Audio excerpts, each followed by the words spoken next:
सदाशिवसमारम्भाम् शङ्कराचार्यमध्यमाम् अस्मदाचार्यपर्यन्ताम् वन्दे गुरुपरम्पराम्। ओम 39 नंबर श्लोक पढ़िएगा। निवृत्ति है तो निवृत्ति, नहीं तो श्रद्धा पढ़िए। आत्मन्येवाखिलं दृश्यम् आत्मन्येवाखिलं दृश्यम् प्रविलाप्य धिया सुधिः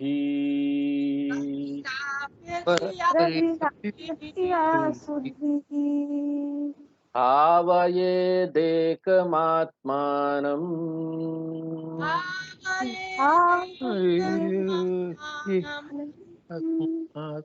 निर्मलाकाशवत् सदा।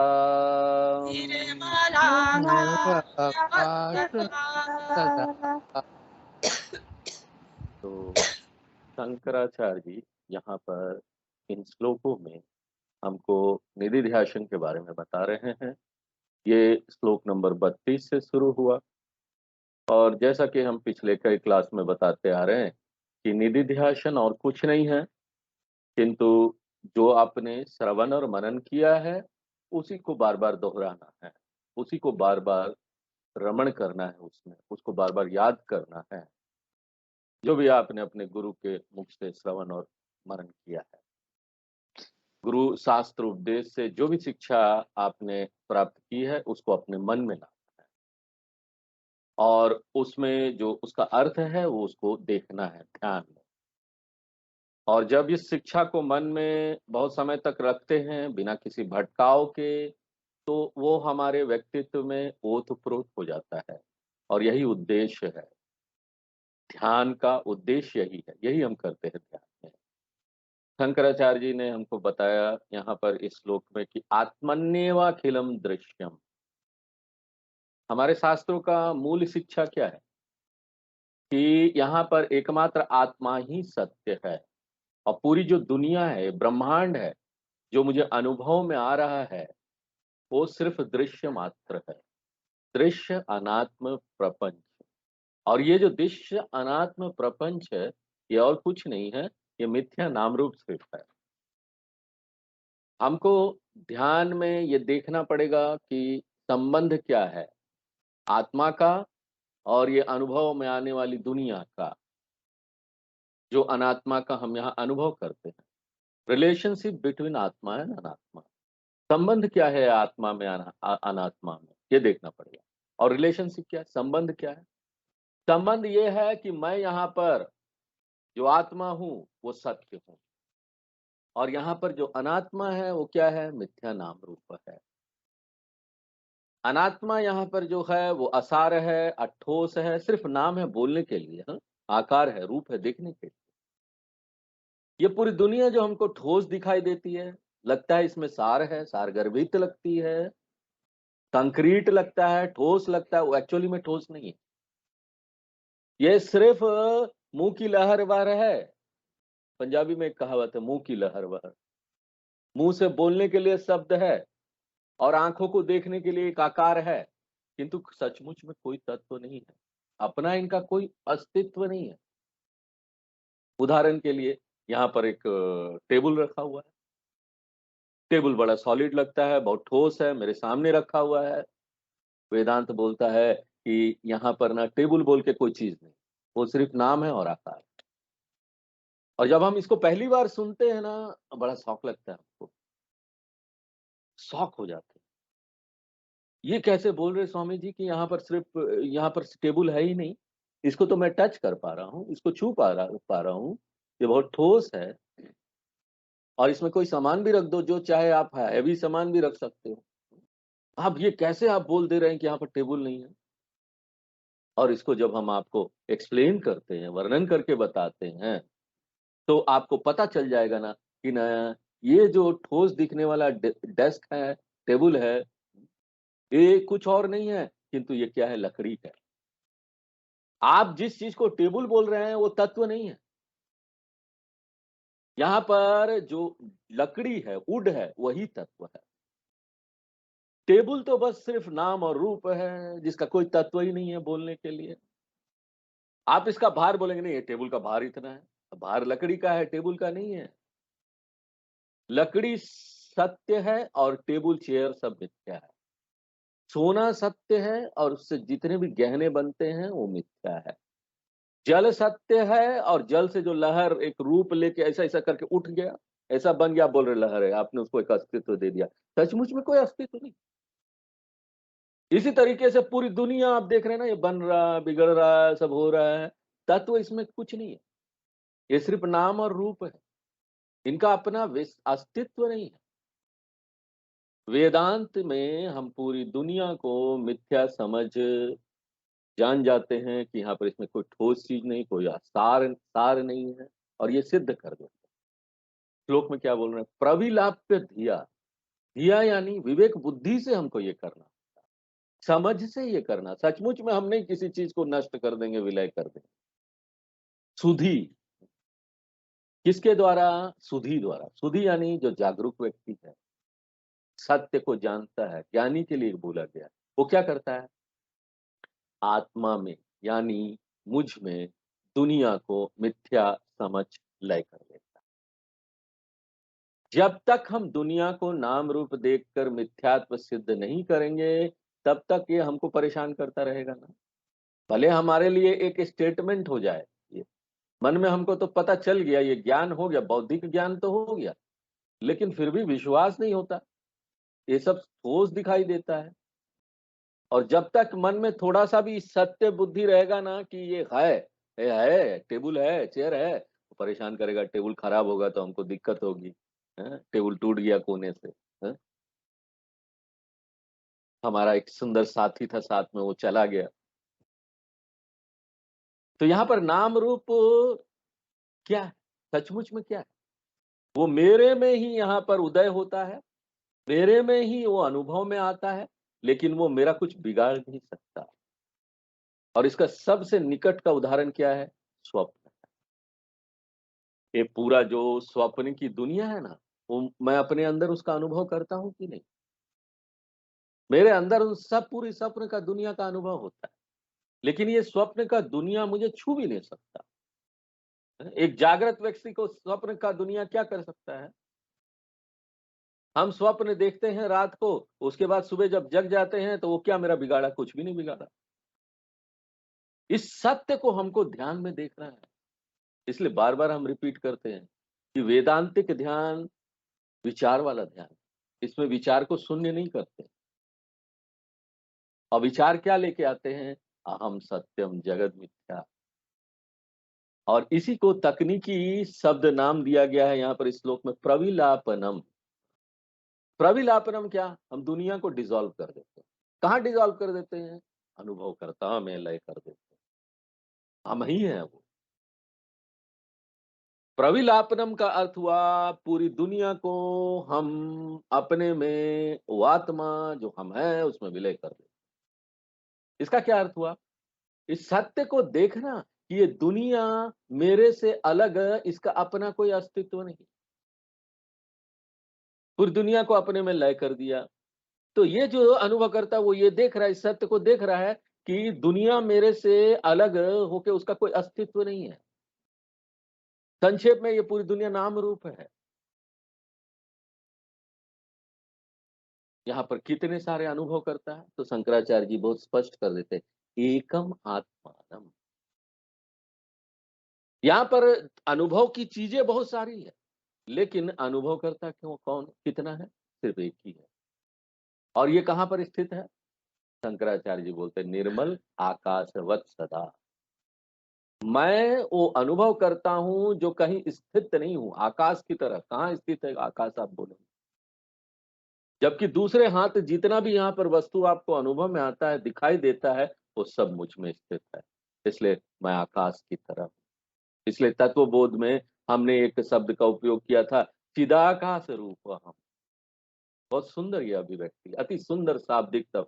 अभिव्यक्ति, चिदाकाश रूप अहम अस्मि। आगे 40 नंबर श्लोक पढ़ते हैं। रूपवर्णादिकं सर्वं रूपवर्णादिकं सर्वं विहाय परमार्थवित् विहाय परमार्थवित् परमाविद परिपूर्णचिदानन्द परिपूर्णचिदानन्द स्वरूपेणावतिष्ठते। स्वरूपेण रूपे अवस्थिते। अवस्थिते। परमार्थवित्, परमार्थ का क्या अर्थ हुआ? परम तत्व, परम सत्य। अर्थ का अर्थ है कि तत्व, मूल तत्व जो उसमें। तो परमार्थ का अर्थ हुआ कि अल्टीमेट मूल तत्व, और ये कुछ और नहीं है, चैतन्य आत्मा। क्योंकि वेदांत के अनुसार क्या है, ये पूरी दुनिया नाम रूप है। दुनिया का सार या तत्व ये दुनिया का अपना नहीं है, मैंने ही दुनिया को ये प्रदान किया है। दुनिया को सत्यत्व, उसको तत्व मैंने दिया है।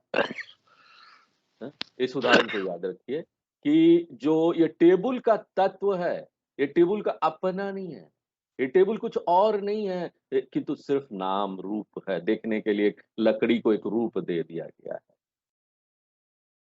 लकड़ी के कारण ही इसका अस्तित्व है। उसी तरीके से यहां पर देखिए इतने सारे गहने हैं ना, गहने का अस्तित्व किससे है? गोल्ड से है, सोने से है।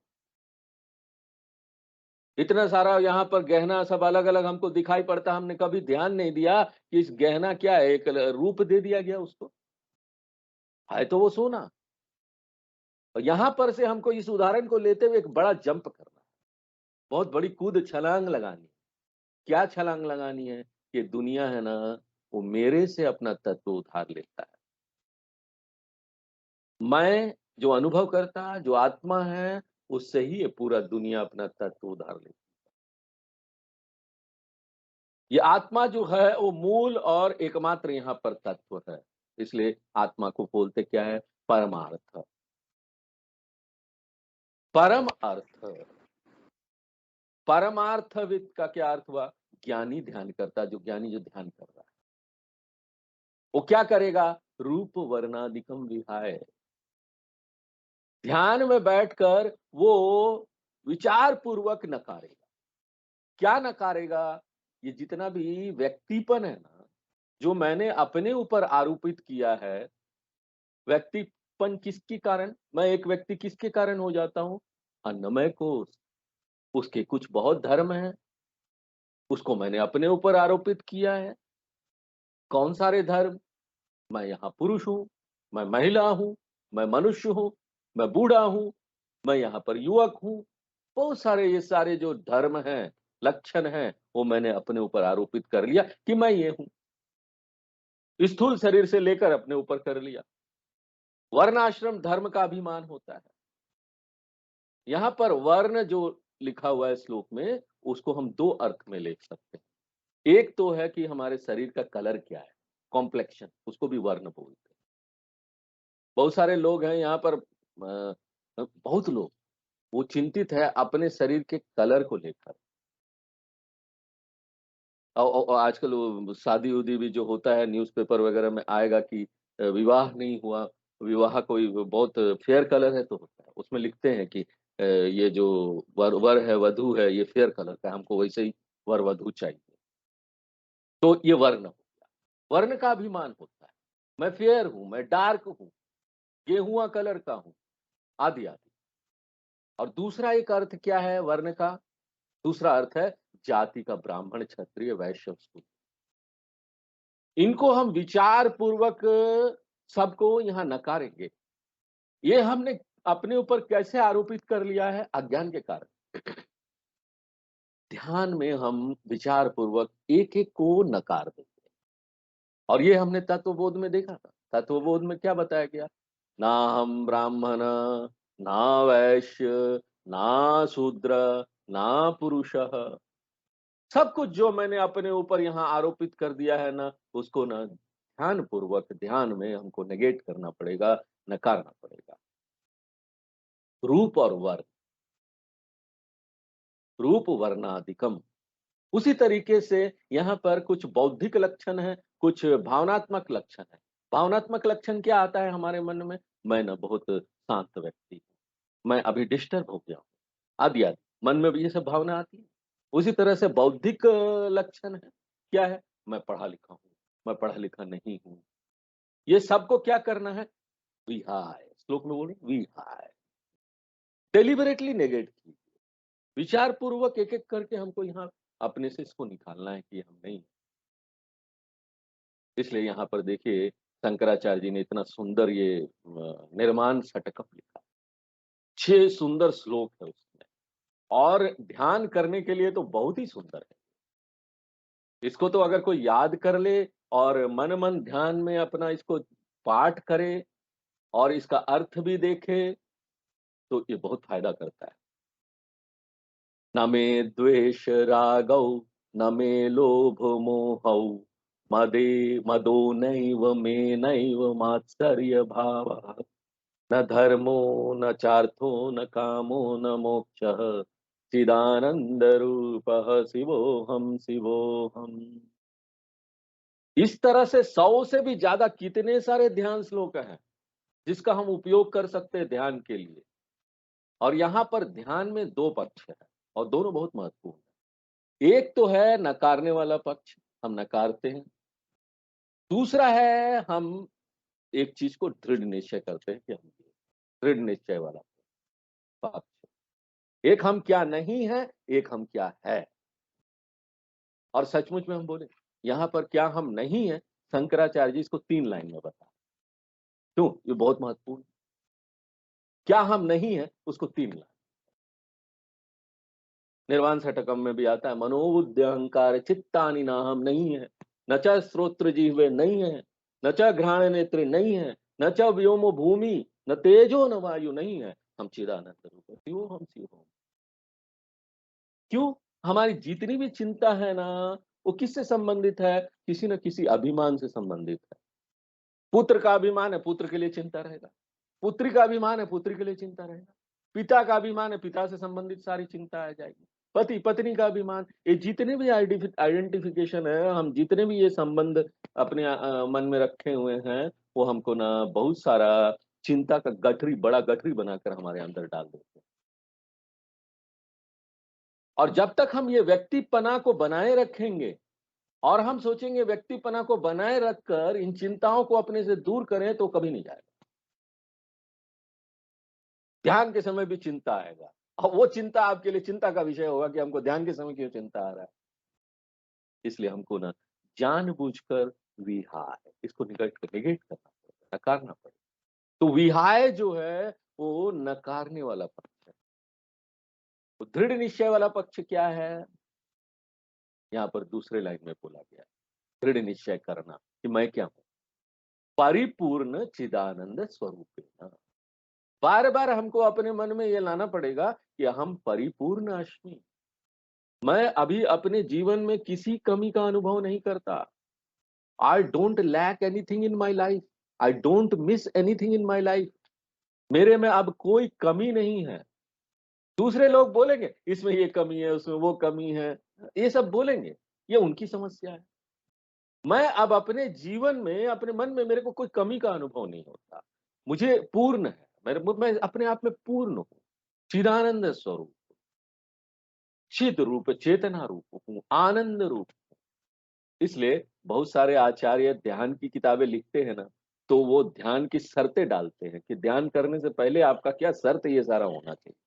तो कुछ लोग ये भी लिखते हैं कि ना ध्यान करने से पहले या ध्यान के समय ना अपना चेहरा ना मुस्कुराते हुए रखिए। उस समय आप ध्यान में अकेले बैठे होंगे, कोई आपको देख नहीं रहा है, लेकिन हर समय ना अपना चेहरा मुस्कुराते हुए रखिए।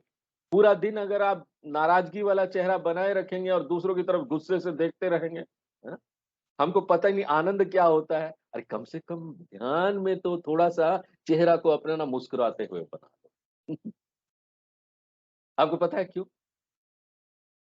क्योंकि हमको यहाँ मानना है, यहाँ देखना है कि मैं आनंद स्वरूप हूँ, आनंद रूप अस्मि। तो इस तरह से नाराज़गी वाला चेहरा बनाकर हम कैसे देखेंगे कि आनंद रूप अस्मि? वो उल्टा ही कॉन्ट्रडिक्शन होगा ना। बोल रहे हैं कुछ और अपने मन में चल रहा है कुछ और। तो चेहरा में ना ये रिफ्लेक्ट करना चाहिए, दिखना चाहिए। इसलिए आनंद स्वरूपेण अवतिष्ठते। अवतिष्ठते यानी उसी में रहना है। ध्यान में इसी चीज में हमको रहना है। आगे श्रद्धा पढ़िए 41 नंबर श्लोक। ज्ञातृ ज्ञान ज्ञेय भेदः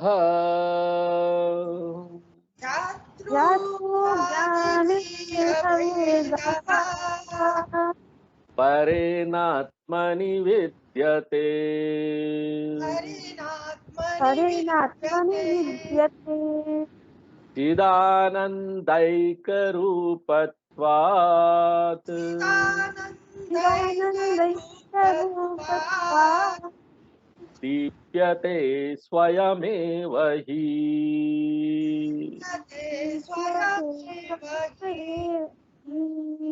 तो यहाँ पर शंकराचार्य जी बात कर रहे हैं अलग-अलग जो ध्यान है उसके बारे में और उसकी तुलना यहाँ पर वेदांतिक ध्यान से कर रहे हैं। यहाँ पर एक ध्यान है उपासना ध्यान। वेदांतिक ध्यान को बोलते हैं निधि ध्यान कर रहे हैं और ये बहुत अलग है उपासना ध्यान से। क्या अंतर है उपासना और निधि ध्यान में? उपासना में 3 चीजें होती है, उसमें भेद होता है अलग-अलग। तो इसलिए वो सविकल्प ध्यान है, निर्विकल्प नहीं। वहां पर जो ध्यान करता है वो भी है, ध्यान की वस्तु भी है। और ध्यान की वस्तु क्या होती है? सामान्यतः कोई भी देवता, कोई भगवान को ले लेंगे, हम देखेंगे हमारे सामने प्रकाशित होकर कृष्ण भगवान खड़े हैं, ध्यान कर रहे हैं। उपासना ध्यान। शांताकारं भुजगशयनं पद्मनाभं सुरेशम। विष्णु सहस्त्र नाम का ध्यान श्लोक है, उसमें हम ये देखते हैं मेघश्यामं पीतकौशेयवासम। वहां पर एक भगवान है, विष्णु भगवान के रूप में, शिव भगवान के रूप में, देवी जी के रूप में। इसको बोलते हैं उपासना, देवता है। और मैं यहाँ पर क्या हूँ? ध्यान करता हूँ, जो उपासक है। उपासक और उपासना के देवता अलग अलग हो गए ना। उपासना का देवता अलग है। और तीसरा चीज क्या है? मन। वो एक उपकरण है जिससे हम इन देवताओं को देख रहे हैं मन से। इंस्ट्रूमेंट, मेडिटेशन का, ध्यान का उपकरण है। 3 चीजें हो जाती, ध्याता, ध्यानम, ध्येय। इसको यहाँ त्रिपुटी बोला जाता है। वो उपासना में। लेकिन वेदांतिक ध्यान में क्या करते हैं? वहां कोई भेद नहीं होता। क्यों? क्यों? मैं ही वस्तु हूं। ध्यान का वस्तु कौन है? आत्मा। मैं ही हूं और मैं ही ध्यान करने वाला हूं। मैं वही चैतन्य, चैतन्य के ऊपर ध्यान कर रहा है, चैतन्य का ध्यान कर रहा है। मैं ही ध्येयम हूं, चैतन्य। और ईश्वर को एक वस्तु बनाकर देखने के लिए हमको विचार चाहिए ना। बिना विचार के हम यहाँ पर किसी देवता पर ध्यान नहीं कर सकते। लेकिन आत्म ध्यान में क्या है? आत्मा तो सदैव भाषित हो रहा है। अगर आप कोई विचार नहीं लाएंगे तब भी हो रहा है। कोई विचार मत लाइए, तब भी तो आत्मा है, वो भाषित हो रहा है, तभी तो आप हैं। आपको कोई उपकरण की जरूरत नहीं आत्मा को भाषित करने के लिए। आत्मा विचार के कारण यहां भाषित नहीं होता। दूसरे हाथ क्या है? आत्मा के कारण आपका विचार भाषित हो रहा है। आत्मा है बोल के उसमें आ रहा है विचार, मन में जा रहा है विचार, उसके पीछे एक तत्व है आत्मा, वो देखिए। इसलिए आत्म ध्यान में त्रिपुटी नहीं होता। त्रिपुटी 3 चीज नहीं होती, ध्याता, ध्यानम, ध्येयम। ये भेद नहीं। इसलिए यहाँ पर श्लोक में क्या बोल रहे हैं? ज्ञातृ ज्ञान ज्ञेय भेद, ये भेद है। ज्ञाता, ज्ञानम ज्ञेयम भेद। इसको हम यहाँ पर अनुवाद कर सकते हैं ध्याता, ध्यानम और ध्येय, क्योंकि निधिध्यासन की बात हो रही है, इसलिए इस श्लोक में इसको ऐसा अनुवाद है। ध्याता यानी ध्यान करने वाला, ध्यानम यानी ध्यान की प्रक्रिया मन में जो चल रही है, और ध्यान ध्येयम यानी जो ऑब्जेक्ट है, जो वस्तु है जिसके ऊपर हम ध्यान कर रहे हैं। ये भेद हो गया ना, तीन भेद। परे नात्मनि विद्यते, अब इसको ठीक से हमको विच्छेद करना पड़ेगा। परे आत्मनि न विद्यते, इस श्लोक में ऐसे इसको हमको विच्छेद, स्प्लिट करना। ये सब क्या है? परे आत्मा, परमात्मा में नहीं। परमात्मा यानी परमार्थक स्तर पर ये नहीं है, पारमार्थिक स्तर पर। ये जो भेद आप देखते हैं अलग अलग सब, ये व्यवहार के स्तर पर है। व्यवहार करने के लिए सब अलग अलग चीजें हैं। आप किसी चीज को ला रहे हो, खा रहे हो, हाथ उठा रहे हो, ये सब कर रहे हो ना व्यवहार। लेकिन जहां आप आत्मा में आ जाओगे वो परमार्थिक स्तर पर है, वो विचार पर रहता है आपका ना, व्यवहार पर तो नहीं रहता। व्यवहार में बोलेंगे सब एक है, कुछ दिखाई नहीं दे रहा आपको, किससे बात करेंगे, क्या खाना खाएंगे, क्या कपड़ा पहनेंगे, कुछ नहीं कर पाएंगे। इसलिए ये व्यवहार में नहीं है, आप समझ लीजिए। ये परमार्थ स्तर पर, इसको बोलते परमार्थ। हम पारमार्थिक आध्यात्मिक स्तर पर, विचार पर हमें जानते, और इसको जानने के कारण, इस विचार में जानने के कारण कि कोई भेद नहीं है, हमारा ये जो सारा जो व्यवहार के स्तर पर सारी चीजें ना, उसके साथ रिलेशनशिप बड़ा सुंदर है। कोई दिक्कत नहीं होती हमको जीवन में कोई आए जाए, कोई रहे नहीं करे, हाँ? कुछ मिले ना मिले, कुछ चीज की कमी का अनुभव नहीं होता। व्यवहार में ये सब नहीं बदलेगा, आप सोचेंगे कि सब एक हो जाए। तो यहाँ पर एक ध्यान करता क्या रहता है, क्या करता है? चिदानंद एक रूपत्वाद, क्योंकि ये तीन सब चेतन ही है ध्यान करने वाला भी चेतन, ध्यानम की जो प्रक्रिया वो भी चेतनता, और ध्यान ध्येयम जो है वो भी क्या है? चेतनता के ऊपर ही कर रहे हैं। ये तीनों किस रूप में है? चिदानंद रूपत्वात् स्वयमेव दीप्यते, अपने आप से स्वयमेव दीप्यते, प्रकाशित हो जाता है। उसके लिए किसी विचार की जरूरत नहीं, उसको प्रकाशित करने के लिए, उसको वस्तुमय करने के लिए। स्वयमेव का अर्थ हुआ कि हमको यहाँ कोई विचार नहीं चाहिए चेतना को प्रकाशित करने। तो अब इसमें ना आपको डाउट आना चाहिए, पूछना चाहिए। आप अगर आप विचार कर रहे हैं तो आपको पूछना चाहिए तुरंत प्रश्न, स्वामी जी आप बोल रहे हैं आत्मा स्वयं भाषित है और कोई विचार नहीं चाहिए आत्मा को प्रकाशित करने के लिए, तो प्राकृतिक रूप से वेदांतिक ध्यान, विचार शून्य ध्यान हो जाएगा कि वहां हम कोई विचार नहीं करेंगे।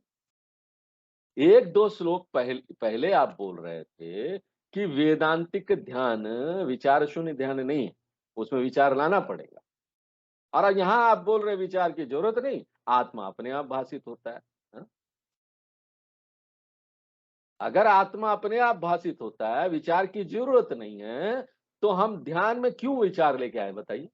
बहुत महत्वपूर्ण है, ये सवाल आना चाहिए। तकनीकी भाषा में हम बोलते हैं कि फलम व्याप्ति नहीं, वृत्ति व्याप्ति है। अब रहने दीजिए, सब तकनीकी भाषा आपको नहीं बताऊंगा, ज्यादा तकनीक में जाएंगे, इससे अच्छा है कि मैं आपको बड़ी आसान सी भाषा में बता दूं। क्या भाषा है? वेदांतिक ध्यान में हम विचार लेके आते हैं आत्मा को प्रकाशित करने के लिए नहीं। किस चीज को प्रकाशित करने के लिए? अनात्मा। यहां पर टेबल है, इसको प्रकाशित करने के लिए विचार चाहिए नहीं। आप अगर इधर उधर अपना मन में रखेंगे नहीं विचार, पता भी नहीं चलेगा सामने टेबल है, कभी देखा ही नहीं। है? आपको लाना एक टेबल है, ऐसा विचार लाना पड़ेगा ना, सामने रखा हुआ। आत्मा के लिए ये नहीं चाहिए, विचार नहीं चाहिए, क्योंकि बिना विचार के भी आत्मा है, वो भाषित हो रहा है। तो यहाँ पर वेदांतिक ध्यान में, यहाँ पर हम विचार लेके आते हैं आत्मा को भाषित करने के लिए नहीं, विचार लेके आते हैं अनात्मा को नकार, अनात्मा को नकारने के लिए हमको वेदांतिक ध्यान करना पड़ता है। इसलिए तो देखिए बोलते हैं ना, मनोबुद्धि अहंकार चित्तानि नाहम न च श्रोत्र जिह्वे नाहम न च घ्राण नेत्र, नहीं है हम, न च व्योम भूमि न चे तेजो न वायु, नहीं है हम, चिदानंद रूप शिव। अनात्मा, नकारने वाला विचार, मैं शरीर नहीं हूं, मैं मन नहीं हूं, ऐसा करके हमको विचार पूर्वक इसको नकारना पड़ेगा। तो वो विचार लाना, आत्मा को परिभाषित करने के लिए नहीं ना। तो ठीक है स्वामी जी, आपने ये तो बता दिया, लेकिन अब दूसरा मेरे मन में शक आ रहा है, सस्पिशन आ रहा है, डाउट आ रहा है। क्या क्या क्या संशय है? संशय ये है कि आप तो यहाँ एक और चीज लेके आते हैं ना, कि अहम ब्रह्मास्मि, वो तो नकारते नहीं, आप बोलते मैं ये हूं। तो हम ये विचार क्यों के लेके आए कि अहम ब्रह्मास्मि? देखिए, ये भी बहुत महत्वपूर्ण चीज है, ये मन में आना चाहिए। अहम ब्रह्मास्मि विचार हम लेके आते हैं आत्मा को भाषित करने के लिए नहीं। आत्मा अपने आप से यहाँ पर रिवील हो रहा है, प्रकट हो रहा है। अहम ब्रह्मास्मि विचार हम लेके आते हैं आत्मा को वस्तुमय करने के लिए नहीं, कि आत्मा प्रकट हो जाएगा हम ब्रह्मास्मि करेंगे तो। हाँ? वो भी हम क्यों लेके आते हैं मालूम है? क्योंकि हमने अपने ऊपर सीमितता का लबादा ओढ़ लिया। हम सीमित हैं, छोटे हैं, गलत धारणा बना लिया। हम छोटा सा व्यक्ति हैं, एक छोटे से जगह पर बैठ के ध्यान कर रहे हैं। मैं एक व्यक्ति हूँ, ध्यान कर रहा हूँ छोटे से जगह पर, एक यहाँ पर बैठकर। तो एक जगह पर मैं बैठा हूँ, मेरे शरीर में हूँ, और मैं एक व्यक्ति हूँ, एक विशेष जगह पर विशेष स्थित हूँ। ये धारणा बड़ी कठोर है, बड़ी जन्मों जन्म की धारणा है ये। अहम ब्रह्मास्मि विचार जो हम लेके आते हैं कि मैं ब्रह्म हूं, ये ब्रह्म की तरफ देखने के लिए नहीं है, ब्रह्म को प्रकाशित करने के लिए नहीं है, ब्रह्म को वस्तुमय करने के लिए नहीं है। ये सीमितता का जो गलत धारणा हमने बना ली है, उसको नकारने के लिए है कि हम सीमित नहीं, हम छोटे नहीं हैं, हम राजा बाबू हैं।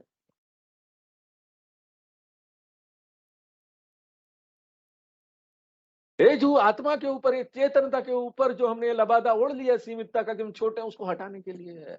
हटाओ हटाओ हटाओ।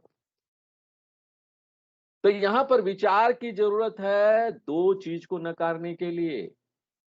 एक नकारते हैं अनात्मा को, हम शरीर नहीं है, हम ये नहीं है।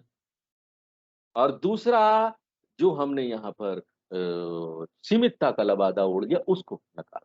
इसलिए हम बोलते हैं अहम ब्रह्म। इसका अर्थ हम सीमित नहीं है, हम ब्रह्म, हम बड़े, बहुत बड़े हैं। जब हम यहाँ पर बोलते हैं अहम नित्य, तो इसका क्या अर्थ है? हम नश्वर नहीं है, हम मरने वाले नहीं है। हाँ, हमको इसी जन्म में इस बात का पता चल जाना चाहिए, हमको मुक्ति प्राप्त हो जाना चाहिए।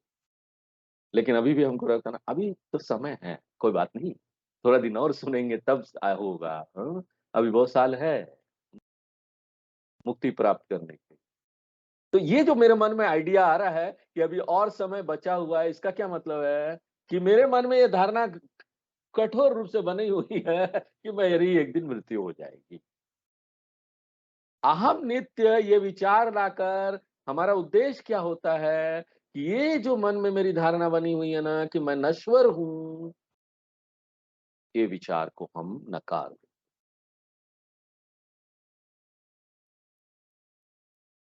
यहां पर हम वस्तुगत नहीं करते, आत्मा को वस्तु बना के नहीं देख लेते हैं हम ब्रह्मात्मा, हाँ हम ब्रह्म, ब्रह्म दिख गया, नहीं।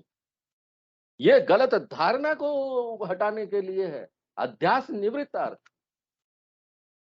और ये सारी चीजें ना शंकराचार्य जी बहुत सुंदर तरीके से, उन्होंने एक सुंदर ग्रंथ लिखा है, उपदेश साहस्त्री। हमारे आचार्यों ने इतना ग्रंथ लिखा, इतने बड़े बड़े, इतने मोटे मोटे, ये सब बातें समझाने के लिए। उसमें एक श्लोक में बोलते हैं, सिद्धा देवा अहमिति यस्माद् युष्मद् धर्मो निषिध्यते रज्ज्वामिव अहिधिर्युक्तया तत्त्वम् इत्यादि साधन।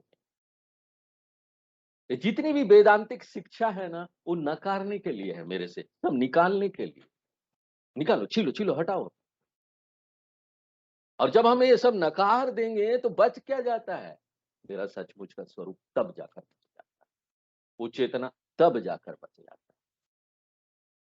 और जिस तरह से ना एक मूर्तिकार है ना, मूर्ति बनाता है ना, स्वामी चिन्मयानंद जी ये बहुत सुंदर उदाहरण देते थे यहाँ पर, ये बताने के लिए यहाँ पर हम मूर्तिकार की बात करते हैं, वो मूर्ति बनाता है, छेनी लेकर, हथौड़ा हथौड़ा लेकर कृष्ण भगवान की, राम जी की मूर्ति बनाता है, और उससे आप पूछिए कि आपने कुछ बनाया? वो बोले नहीं। हमको तो एक मन में कल्पना आई कि इस पत्थर के अंदर एक संभावना है, कृष्ण रूप, इस खुरदुरे पत्थर के भीतर कृष्ण है। हम इसको नहीं देख सकते, वो देख लेता है, मूर्तिकार देख लेता है। क्यों? हम मूर्तिकार नहीं है। जिस क्षण हम यहाँ पत्थर को देखते हैं, मूर्तिकार बोलता है, वो पत्थर को मैं अपने स्टूडियो में ले गया और वहां मैंने कुछ बनाया नहीं। महीनों महीनों सप्ताह तक मेरा काम क्या था? हटाओ, हटाओ। छेनी ले लिया, हथौड़ा ले लिया, हटाते जाओ। पहले स्थूल भाग को हटाया, बड़ा-बड़ा जो इधर-उधर बिखरा पड़ा था पत्थर, उसमें से हटाया। उसके बाद मैंने छोटा-सा छेनी लिया, पहले बड़ा छेनी से बड़ा फिर छोटा छेनी लिया सूक्ष्म, उसमें से छोटा-छोटा जो पत्थर था ना, उसको हटाया। फिर और सूक्ष्म छेनी लिया, उससे और सूक्ष्म पत्थर को हटाया, और लोग बोलते हैं देखो मैंने कृष्ण भगवान की मूर्ति बनाई। कृष्ण भगवान का यहाँ मूर्ति नहीं बनाया, कृष्ण भगवान तो प्रकट हो गए, मैंने तो बाहर से सिर्फ ये सारी चीजें हटाई। उसी तरीके से ये ब्रह्म है, उसमें से ये सब ऊपर के जो लफड़े-फफड़े हैं ना, हाँ, वो जो चिप्स पड़ा हुआ, चिपका हुआ, वो सब हटा देंगे। सारी समस्या खत्म हो जाए, अनात्मा सारा यहाँ नेगेट हो जाए। और जब ये जो बेकार की चीजें ऊपर ओढ़ रखी है, वो सब हम नकार देते हैं, तो यहाँ पर ना सब कुछ, यहाँ पर जो अंदर सुंदर रूप है, वो प्रकट हो जाता है अपने आप। उसको प्रकट करने के लिए कुछ नहीं करना। बस बात ये है, मूर्ति में वो दिखाई देता है, पत्थर है, हम उसको कर रहे हैं, वो ठोक रहे हैं, पत्थर निकाल रहे हैं। लेकिन यहाँ पर हमारा छेनी क्या है? नेति नेति। वो छेनी, हथौड़ा छेनी क्या है? नेति नेति। हम ये नहीं है, नेति नेति वच नहीं। हम शरीर नहीं है, हम मन नहीं है। हम ये सारी चिंता जो हमारे मन में आ रही है, वो भी नहीं है। हमारे मन में जो तनाव आ रहा है, वो भी हम नहीं है। हम इसको नकारते जाते हैं, और उसके बाद बच क्या जाता है? प्रकट हो जाते हैं। वही कृष्ण भगवान अंदर से प्रकट हो जाते हैं, ब्रह्म आ जाता है अंदर से। इससे पहले उसी ब्रह्म को आप क्या बोल रहे थे? पत्थर सर, पत्थर की तरह ये आदमी इंसान है। अभी क्या हो गया? कृष्ण हो, सब जाकर उसको प्रणाम करेंगे। पहले पत्थर था, कहीं फेंका हुआ था, अभी इतना कृष्ण भगवान हो गए कि सब जाकर प्रणाम करेंगे। उनको स्थापित किया जाएगा मंदिर में, उसकी अर्चना करेंगे। उसी तरीके से एक इंसान, जो व्यक्ति, जो जीवात्मा है ना, वो अभी पत्थर है, पत्थर है हम। उस पत्थर को श्रवण मनन करते हुए, निधि ध्यान करते हुए, उसमें से परमात्मा रूपी कृष्ण का मूर्ति प्रकट हो जाती है। और ऐसे व्यक्ति की पूजा होती है भगवान के रूप। तो भगवान है, साधु संतों की हम लोग पूजा करते हैं, जो भी आत्मज्ञानी है, भगवान का स्वरूप है। गुरु स्तोत्र में भी बोलते हैं, गुरु ब्रह्मा गुरु देवो महेश्वरा। गुरु ही सब कुछ है। क्यों? आत्म गुरु है इसलिए नहीं, आत्मज्ञानी है वो। उन्होंने छेनी से निकाल निकाल के अपना हटा दिया है। अब जो प्रकट है वहां पर, वो क्या, कौन है? वही ब्रह्मा विष्णु महेश। दीप्यते स्वयमेव ही, दीप्यते कर दिया मैंने, दीपक जला दिया अपने अंदर। मैं वो परमात्मा हो गया हूँ, मैं वो ब्रह्म हो गया, मैं वो ईश्वर के अलावा कुछ नहीं। आगे अब हम लोग नेक्स्ट क्लास देखें। पूर्णमदः पूर्णमिदं पूर्णात् पूर्णमुदच्यते पूर्णस्य पूर्णमादाय पूर्णमेवावशिष्यते। ओम शांति शांति। हरि ओम। हरिओम गुरु जी। आप रहिए। हरिओम स्वामी। ये प्रणाम गुरु जी। अभिलाष जी। हरिओम स्वामी जी। हरिओम अभिलाष जी। हरिओम विशाल। हरि हरिओम श्रद्धा, निवृत्ति।